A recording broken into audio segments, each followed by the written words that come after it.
My food bag has had a rough ride in the capital markets, but with new leadership and the return of one of its co-founders, there are hopes the company can turn its fortunes around. Hamish McNicol wrote this week's Shoe Shine. Now, the chief executive, Kevin Balla, finishes up this Friday. Was his resignation a surprise? It actually was to many people in the markets. He had been at the business for 4.5 years, which was a pretty good stint, and obviously took it through a lot of change as well, from pre-IPO through to listing, and then a good 18 months after the fact.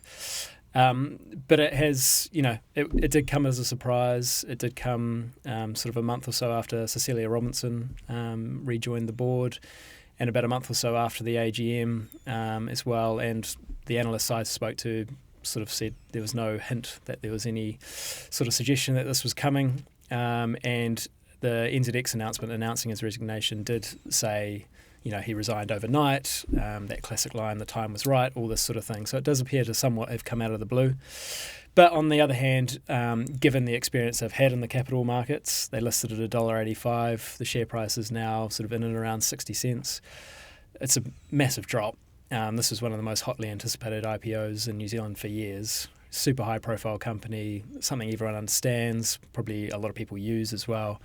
So it's not been an easy time for Kevin in that leadership position.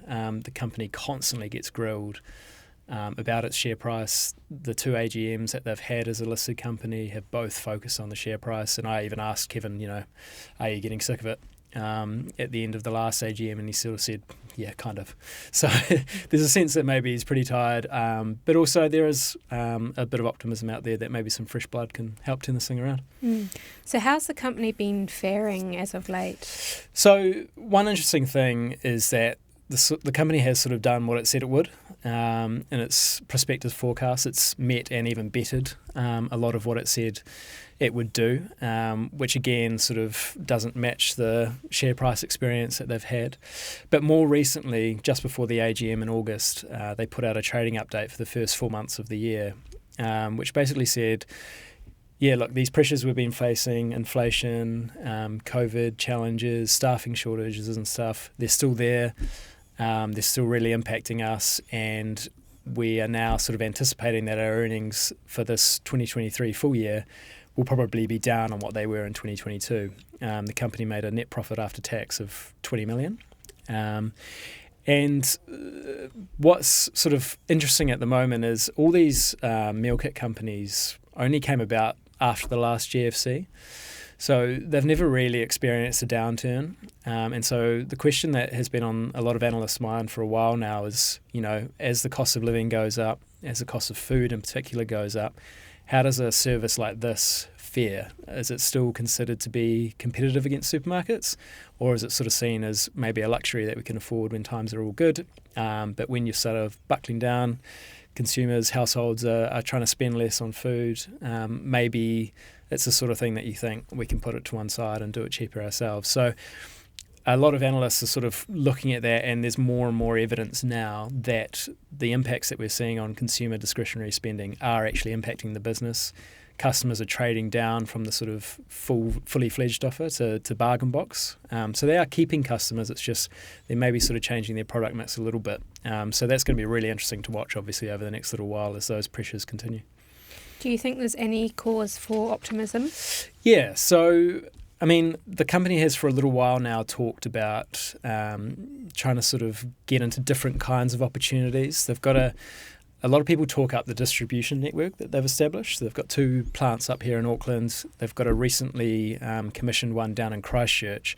So they can basically cover the entire country now in terms of distribution. And so, yes, they've got the My Food Bag offerings. They've also sort of in the last year or so introduced My Kitchen, which lets you sort of add on little household goods, a specialty sauce or something like that you might get at a supermarket. But if you're also doing your My Food Bag order, you might just add it onto that as well.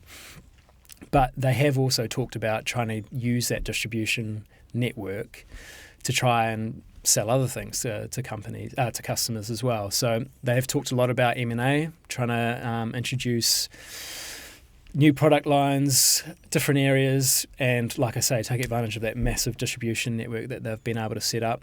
They have also recently invested or committed $5 million to some technology, which helps sort of improve the efficiency of the people who stock the boxes.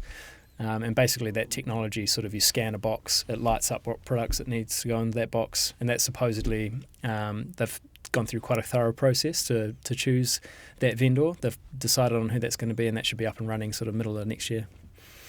If they've been investing a lot and are looking to do some further M&A, do you think they'll need to raise more capital?